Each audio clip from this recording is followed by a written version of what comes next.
Olá, muito boa tarde. Começa agora o Agrimercado. Mercado agrícola no meio do dia. É hora de conferir o comportamento dos principais indicadores dos mercados agrícolas e também financeiros. Tudo isso no momento que os negócios estão acontecendo aqui no Brasil, em todo o mundo, bolsas funcionando, mercados físicos também. É o Agrimercado no meio do dia. A gente começa o programa desta quinta-feira conferindo inicialmente o comportamento dos mercados financeiros. Mercados financeiros, assim como os mercados em geral, nesta quinta-feira, comportamento relativamente atípico, poucas oscilações, mercado bastante calmo nesta quinta-feira. Dólar operando com leve alta de 0,3%, agora há pouco, R$ 5,25 a cotação da moeda americana. Mercado de ações, o índice Bovespa na B3 com queda, 0,9%. Lá fora, bolsas operando de forma desencontrada em termos de resultados, o índice Dow Jones na Bolsa Nova York cai 0,6%. Na Europa, o índice DAX, na Bolsa de Frankfurt, fechando em alta, 0,3%. Na Ásia, um comportamento negativo, a Bolsa de Xangai, já fechada, com queda forte até de 1,3%. O petróleo, que teve uma valorização expressiva no dia de ontem, hoje com um pequeno recuo, cai 1,0% na Bolsa de Nova York, petróleo tipo WTI. Em Londres, o petróleo tipo Brent, que é referência para o mercado internacional, caindo 0,7%. Mas se mantém aí perto da faixa dos $75 o barril, que é um preço relativamente elevado. Tem influência aqui na cotação do petróleo, que é referencial para a Petrobras, né, o petróleo tipo Brent, e para o mercado internacional como um todo, e isso, dependendo da sua evolução, o mercado tem se mostrado bastante firme ultimamente, apesar desses solavancos eventuais como o de hoje, isso podem ser já eventualmente aqui novos ajustes dos combustíveis aqui no Brasil, gasolina e óleo diesel, vamos ficar de olho. O que mais? Mercado de commodities agrícolas, olha, predominância de quedas nesta quinta-feira. Aliás, não estou vendo nada subindo aqui nas bolsas internacionais, tudo caindo. Mercado oscilando bastante, com oscilações pequenas, mas de qualquer forma com um tom mais negativo nessa quinta-feira, depois de altas fortes no dia de ontem. É chamado dia de realização de lucros, o pessoal aproveita a alta do dia anterior para embolsar lucros e faz com que os preços voltem a ceder. Estou vendo aqui na Bolsa de Chicago, soja caindo agora há pouco 0,1%, milho não é diferente, cai 0,5%, o mercado subiu bastante ontem. Trigo também caindo 0,6%, arroz está no 0 a 0, arroz em casca em Chicago. Na Bolsa de Nova York, o cenário não é muito diferente. Estou vendo aqui o algodão caindo 0,7%, o café arábica menos 0,3%, açúcar bruto em Nova York menos 0,8%, suco de laranja também cai 0,3%, e o cacau não é diferente, menos 0,8%. Tanto aí, queda generalizada. O pessoal botando um pouco de dinheiro no bolso, aproveitando a alta de ontem, né? Então, o que chama atenção, na verdade, é basicamente o petróleo, que apesar dessa queda de hoje, mantém uma tonalidade ainda bastante forte em termos de firmeza, em termos de preço, em decorrência de vários fatores. Tem fatores aqui temporários, que é essa questão aqui do efeito nos postos de petróleo aqui do Golfo do México, aquele furacão Aida, que ainda causa reflexos, inclusive logísticos lá, afetando até exportações de grãos. Alguns terminais estão sendo reabertos, mas está havendo problema lá, embarque dos navios, tanto de soja quanto de milho, no porto de New Orleans, em função dos efeitos desse furacão que danificou vários terminais de embarque. Isso são problemas logísticos. De resto, um cenário de olho na economia global, reincidência de casos de Covid na Europa, também chama atenção, na China também. Isso sempre tem algum efeito nos preços dos combustíveis, porque significa a possibilidade de lockdowns, os preços dos combustíveis se retraem, consequentemente o petróleo é afetado. Muito bem, dito isso, daqui a pouco a gente confere também os preços do mercado físico internamente aqui no Brasil, mas antes disso, vamos para a nossa entrevista ao vivo desta quinta-feira. Eu tenho a satisfação de conversar agora com Paulo Tiburcio, que é presidente executivo da Andave. A Andave é a Associação Nacional dos Distribuidores de Insumos Agrícolas e Veterinários. Uma entrevista que ocorre num momento extremamente oportuno, está começando a safra nova, uma temporada que promete muito, produtor animado, quer aumentar a área de plantio, tudo isso exige maior disponibilidade de insumos para o produtor poder fazer uma boa lavoura, com boa tecnologia. E o Paulo Tiburcio vai nos contar agora como é que está a demanda de insumos nesse início de nova temporada. Muito boa tarde, Tiburcio. Como é que está o cenário nesse momento? Boa tarde, Silmar. Obrigado à Agrimercado pela oportunidade de estar aqui discutindo um assunto tão importante. Silmar, o mercado, o que nós estamos mais precisando agora é começar a chover, né? Começar a chover para incrementar um pouco mais o preparo de solo aí para os plantios iniciais. Estamos vivendo também, Silmar, um momento de muita cautela e muita análise sobre o fornecimento dos insumos e o seu preço, né? Em algumas regiões do Brasil, alguma especulação e alguma sinalização aí de falta de produto. Porém, a gente, pela Andav, a nossa mensagem é para ser muito cauteloso com essa análise. A gente estuda também muito o que vem importado e nós estamos trabalhando com a fonte pública aí do governo através do Comex e a gente tem observado, acompanhando as importações, os defensivos e os fertilizantes, que muito se fala de alguma especulação aí de falta, o Comex não aponta isso.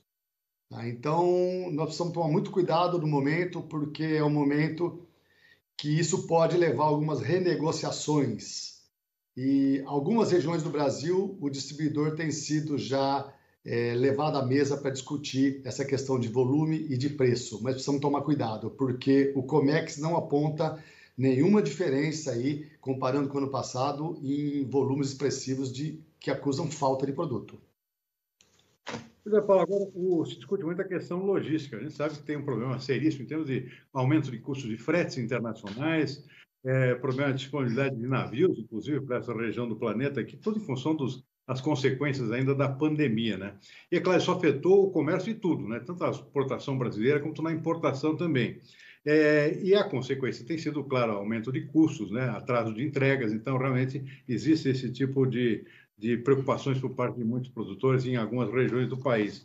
Agora, tem aquele produtor também que deixou tudo para a última hora, ou seja, não aproveitou lá atrás de fazer uma programação, fertilizantes, por exemplo, e hoje está se deparando aqui com o preço do fertilizante praticamente quintuplicado, né?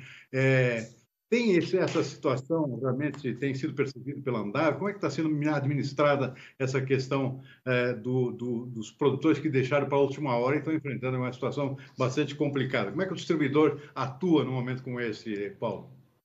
Então, Silmar, a programação dessa safra ela começou mais ou menos ali em março, onde o distribuidor começa as suas negociações com a indústria e faz uma projeção para começar a entregar produto ao agricultor no mês de agosto, setembro, outubro, e aí vai safra adentro, né? Então, como você falou, nós tivemos uma influência, sim, de logística. A logística, o dólar, elevou o patamar de preço de alguns produtos, principalmente a parte de fertilizante. Nós estamos aí, até mesmo do que foi importado, se a gente fizer análise que é pública hoje, a gente vê um incremento em torno na casa de 50% nos fertilizantes, né? Eu fiz até uma brincadeira hoje de manhã com a minha equipe, que eu fui comprar um saco de adubo para o meu pequeno jardim na minha casa, o que eu paguei R$ 94 há 2 meses atrás, eu paguei agora R$ 156. E eu paguei porque senão não teria. Então isso é real, é real. A infraestrutura, a logística, o dólar impactou, mas a programação ela começou lá em março e as negociações. Então tem muita gente que já está aí preparado para colocar a mão na massa. Mas nós estamos vivendo esse pequeno momento aí de ajuste de mercado, esse dólar, esse custo, e até o momento uma pequena sinalização de alguns produtos, muito poucos, principalmente a parte de herbicida, mas assim, temos que ter cuidado com essa análise, porque quando a gente vê importação, o Brasil não está muito distante do que importou no passado. Pelo contrário, em defensivos, nós estamos 7,8% a mais em volume, em tonelada de defensivo, comparando o janeiro a agosto do ano passado. Ok? Então, na casa de fertilizantes, nós estamos aí 17% a mais do que o mesmo período no ano passado, de janeiro a agosto. Então, vamos tomar cuidado aí, vamos acreditar que tem aumento de custo por causa de logística, por conta de dólar, mas também tivemos uma melhoria de custo nos produtos produzidos também, no milho, na soja, né, que também compensa.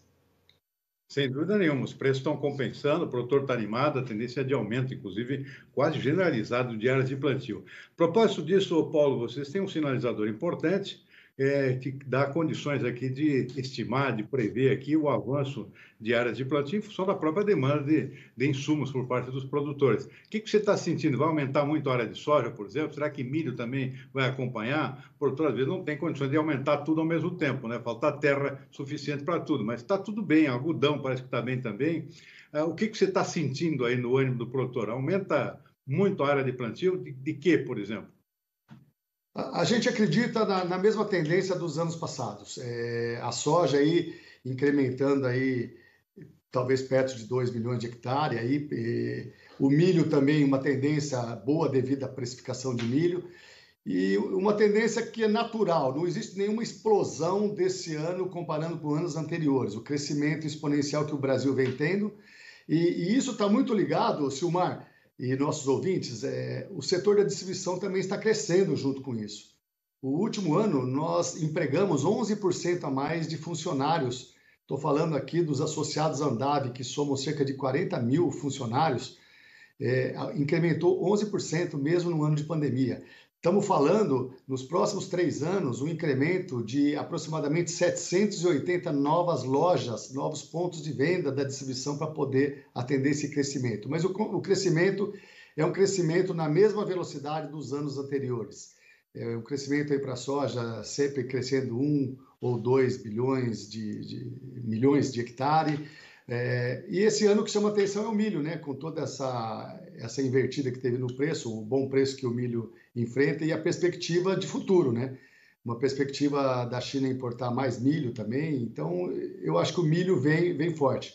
O algodão nessa oscilação também é uma cultura que se mantém sempre muito estável. Ano passado já tivemos uma área significativa e acreditamos um pequeno crescimento, mas milho talvez seja aquilo que vai mais despontar na nossa visão. Muito bem. Agora, vocês representam também o setor veterinário, né? Insumos veterinários também. Esse setor, eu imagino que a demanda não seja tão expressiva quanto está sendo na área agrícola, né? Como é que está a perspectiva em termos de insumos veterinários? A gente vê uma estabilidade, né? Esse mercado vinha crescendo muito, o dólar elevou o preço interno e o consumo interno diminuiu, principalmente das principais proteínas, né? No caso, a pecuária, o gado, né? Então, a gente vê aí essa parte da pecuária, ela buscando aumento de produtividade. Acho que esse é o momento da pecuária brasileira, aumentar a produtividade e acompanhar esse incremento na demanda internacional. Mas o dólar ainda afeta a parte de pecuária no consumo interno, né? Os preços se elevaram muito internamente, e isso preocupa um pouco e existe uma diminuição acentuada de consumo interno. Essa é a preocupação, mas o momento, acho que trabalhar com rastreabilidade, sanidade e aumento na produtividade por hectare. Principalmente, essas são as metas aí que se busca na pecuária e não está muito distante também do que se busca na suinicultura, na avicultura. Perfeito. Paulo, para finalizar aqui, fala um pouquinho do próprio setor que você representa. A gente tem notado mudanças importantes na configuração desse setor nos últimos anos, entrada de empresas estrangeiras aqui no setor de distribuição aqui no Brasil, alguma concentração também com uma empresa adquirindo outra. Tudo isso, é claro, tem em vista aqui o grande crescimento do agronegócio brasileiro, vem atraindo investimentos de tudo que é tipo. Como é que está o setor atualmente em termos de aumento de concentração, por exemplo, de entrada de empresas estrangeiras? Isso é uma novidade que tem se acentuado nos últimos anos, né, Paulo? A gente está acompanhando, principalmente os últimos 5, 6 anos, o incremento, e nesse ano, mais do que qualquer outro, as aquisições e fusões. Grandes grupos chegando no Brasil, comprando a área da distribuição, a própria indústria montando suas lojas. Isso tem sido uma tendência e não vai ser freada agora. Mas nós não analisamos, não entendemos que o nosso mercado vai chegar no modelo que é os Estados Unidos. Nós vamos ter um modelo misto, um modelo onde a distribuição ainda vai ter uma grande participação, porque além de levar o produto ao agricultor, a distribuição também tem um grande papel no Brasil de levar orientação técnica, levar tecnologia, levar inovação. Tá? Mas essa concentração, ela está sendo desses grandes grupos que estão chegando no Brasil. É um grande mercado, o Brasil é a bola da vez na agricultura, e eles estão vendo um grande potencial financeiro também no setor da distribuição. E a Andav, que conglomera mais de 2.000 lojas, mais de 2.000 CNPJs associados, a gente considera assim, o nosso sócio está sendo muito assediado por esses fundos, porque o nosso sócio hoje ele está diante de um poder de capacitação, de um trabalho empresarial muito grande dentro do seu negócio. Isso torna-se um grande atrativo para esses fundos e dá uma determinada segurança para esses fundos investirem no Brasil e investirem comprando algumas dessas lojas do nosso sistema de distribuição. É uma tendência, Silmar. Não acreditamos que vai ser como nos Estados Unidos, que tem cerca de 10, 12 grandes distribuidores. Não acreditamos, mas uma grande parte do nosso mercado vai estar na mão desses fundos e desses investimentos da própria indústria, como a gente está vendo esse movimento. Aliás, o Brasil tem uma característica um pouco diferente dos Estados Unidos, isso até explica essa situação. Os Estados Unidos é aquela concentração do setor de grãos lá no meio oeste americano, e o Brasil com grãos no Brasil inteiro, ou seja, começa lá do Rio Grande do Sul e vai até o Pará, né? E isso, claro, exige toda uma logística diferente do setor de insumos, porque tem que estar presente em cada canto, né? Que, aliás, com expansão. A região do Mato Piba, por exemplo, não para de crescer em termos de expansão diária. E o distribuidor tem que estar lá dentro, junto com o produtor, lá na região de expansão, né? E isso está acontecendo e exige uma logística totalmente diferente dos Estados Unidos, né, Paulo? Sim, até porque nós temos aqui uma diversificação muito grande, né? Tem área de café, tem área de cana, que tem particularidade, a área de citros tem sua particularidade, a área de hortifruti tem sua particularidade, e uma ou outra cultura exige um pouco mais de profissionalização e um pouco mais da participação e da força da distribuição na ponta para levar conhecimento, tecnologia e inovação ao agricultor, e não só levar produto, né? Então, a gente ainda continua com expressiva participação no setor da distribuição de empresas familiares. Hoje, Silmar, as empresas de gestão familiar, elas estão perto de 50%, dividindo o mercado com as empresas de gestão de governança corporativa. Então, a gente ainda tem uma grande fatia sobre gestão familiar. Isso mostra que o Brasil tem uma tradição. Estamos tendo uma mudança, cada vez mais aí uma migração para esse lado empresarial, mas a gente acredita que uma grande fatia ainda vai estar na mão da distribuição tradicional, essa que envolve muito a questão de sucessão familiar, de gestão empresarial aí dentro das famílias proprietárias. Você citou um ponto importante, Paulo, que até gostaria que você explorasse um pouquinho mais, que é essa característica do distribuidor aqui no Brasil funcionar também como um assessor do produtor em termos de tecnologia, né? Levando a educação tecnológica para o produtor em regiões onde às vezes não tem um auxílio de uma Emater, de uma empresa oficial de assistência técnica. Isso é extremamente importante no país como o Brasil, que está em expansão praticamente permanente, né, Paulo? Exato. Você vê, o papel da Andav hoje, nós levamos o conhecimento, as boas práticas para o nosso time de associados. Eu falei aqui que nós temos uma conglomeração de aproximadamente 40.000 pessoas envolvidas dentro desses 2.000 associados que nós temos. Então, o papel da Andav de levar a orientação, de dar o suporte, junto com o trabalho individual de cada empresa dessa, ajuda a multiplicar toda a informação, toda a tecnologia e inovação que chega até a mão do agricultor brasileiro. Então, veja o tamanho disso, Silmar. A Andav é um time pequeno, mas a gente coloca a multiplicação na mão do distribuidor, que com mais de 40.000 pessoas leva para o agricultor brasileiro informações, conhecimento e base para ele continuar inovando e ampliando a sua produtividade. Então, é um papel fundamental. Hoje, o setor da distribuição, através das revendas, Silmar, compreende cerca de 48% de todo o insumo agrícola e pecuário que chega à mão do produtor brasileiro. 48%. É um percentual muito grande de semente, fertilizante, defensivo, de tudo que chega na mão de um produtor brasileiro. A responsabilidade é grande de levar também informação, não só o produto. Sem dúvida nenhuma. Muito bom, Paulo. Bom, eu conversei com Paulo Tiburcio, presidente executivo da Andav, que é a Associação Nacional dos Distribuidores de Insumos Agrícolas e Veterinários.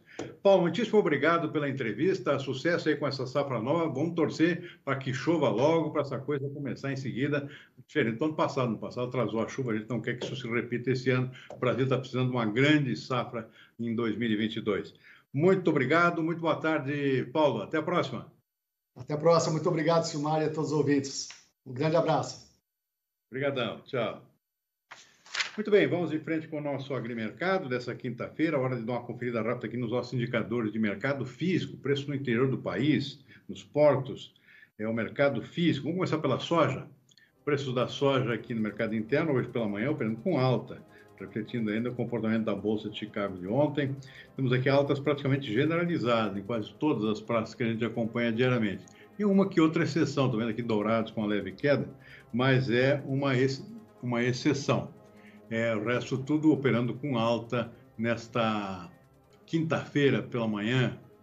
Pedro Afonso lá também, lá no Tocantins, 0,6% de alta. Rondonópolis 1,73, uma alta mais forte, 0,9%. Vamos ver o milho. O milho sem alterações hoje. Vamos ver ali o milho sem alterações nas praças que a gente acompanha. Praticamente tudo estabilizado, pelo menos até amanhã de hoje, né? Vendo aqui preço em Sorriso, lá no Mato Grosso, R$ 77,00, Rondonópolis 80, tudo estável. Bom, daqui a pouco a gente vê mais mercado físico. Antes disso, vamos ver as notícias desta quinta-feira. Olha, o IGP-10, o Índice Geral de Preços, registrou uma queda surpreendente, até de 0,37% em setembro, depois de alta no mês anterior. A queda é explicada principalmente pelo comportamento do preço do minério de ferro, que caiu 22%. Apesar da queda no índice geral, o índice de preço ao consumidor, que responde por 30% do índice geral, acelerou a alta para 0,93% em setembro. Café, açúcar e tarifa de energia elétrica figuram entre as principais pressões inflacionárias do IPA e também do IPC, e reflete os efeitos da estiagem sobre os preços dos alimentos e da energia. Os dados foram divulgados nesta quinta-feira pela Fundação Getúlio Vargas. E dados do boletim ProHort, que é divulgado mensalmente pela Conab, apontam uma queda na oferta aqui de hortaliças e frutas por decorrência de problemas climáticos que nós vimos nos últimos meses. Vamos ver. As baixas temperaturas e as geadas ocorridas no final de julho e início de agosto estão refletindo nos preços das frutas e hortaliças no mercado interno. A batata apresentou os maiores índices de aumento em quase todas as centrais de abastecimento. As geadas prejudicaram principalmente as lavouras, que se encontravam em desenvolvimento e que seriam responsáveis pelo abastecimento neste período, sustentando também a alta nos primeiros dias de setembro. O tomate, por exemplo, ficou mais barato em alguns estados, mas sofreu aumento especialmente na região sudeste. Nos primeiros dias de setembro, alguns aumentos também aconteceram devido à paralisação dos caminhoneiros. Já os preços da cebola estiveram em patamares mais baixos em agosto, o que desmotivou as importações, que permaneceram em queda. Quanto à cenoura, o cultivo na região de São Gotardo, em Minas Gerais, principal produtora do país, aumentou em 20% e fez ceder os preços em parte dos mercados, em especial no próprio estado de Minas Gerais. Para setembro, o cenário tende a se repetir, porém o déficit hídrico pode ainda comprometer a produção. No mês de agosto, quase todas as frutas subiram de preços no atacado. A melancia, por exemplo, teve registro de alta nos preços, mas também aumento da oferta da fruta em Goiânia, em Tocantins. Para a laranja, as geadas e a estiagem acabaram influenciando na produção de frutas menores e murchas, em meio a uma demanda desaquecida. Já para o mamão, o cenário é de altos preços, com vários produtores controlando a comercialização devido à diminuição do cultivo nas roças, o que refletiu nas oscilações de oferta verificadas nos entrepostos. Mesmo assim, as taxas de câmbio, a boa demanda externa, favorecem a continuidade do bom volume de mamão embarcado. Muito bem, vamos em frente com o nosso agrimercado. Hora de dar mais uma conferida aqui nos indicadores de mercado físico. Hora de ver os preços do boi gordo. Boi gordo com queda, hein? Quase generalizada nesta quinta-feira. Estou vendo aqui no Mato Grosso, particularmente, Cuiabá, R$ 290, uma despencada aqui, menos 2,7%. O norte do Mato Grosso também com queda equivalente, menos 2,7%. Tudo isso é consequência ainda dessa paralisação das negociações de boi gordo aqui no país por conta daqueles casos de vaca louca lá que paralisaram a exportação, né? Triângulo Mineiro também com queda, R$ 302, menos 1%. Sudoeste de Goiás também, 1,7%, R$ 285 arroba. Então, situação complicada no caso do boi gordo com essa parada geral. Vamos ver o preço do café? Café no mercado físico com altas generalizadas aqui. 1,4% no sul de Minas, Cerrado Mineiro também 1,4%. O Conilon também subindo, estou vendo aqui Vitória 755, mais 2% em relação ao dia anterior, refletindo o mercado internacional. Vamos ver o arroz sem alterações nessa quinta-feira, tudo zerado. Região de Santa Maria, Centro do Rio Grande do Sul, 74,75, sem alterações. Algodão, vamos para o algodão, preço do mercado físico sem alterações também. São Paulo aqui, R$ 5,30, algodão em Puma por libra peso. O que mais? Feijão sem alterações, tudo estável. Tem uma alteração aqui no farelo de soja. Para a gente finalizar, R$ 2.340 a tonelada, posto em Ponta Grossa, no Paraná, alta de 1,7%, refletindo boa parte a alta do mercado internacional. Nós vamos ficando por aqui com o nosso agrimercado desta quinta-feira. Uma boa tarde e até o fim da tarde, aqui, 18h30. Estamos de volta aqui com o Consultor AgroMais e o fechamento dos mercados no dia de hoje. Boa tarde.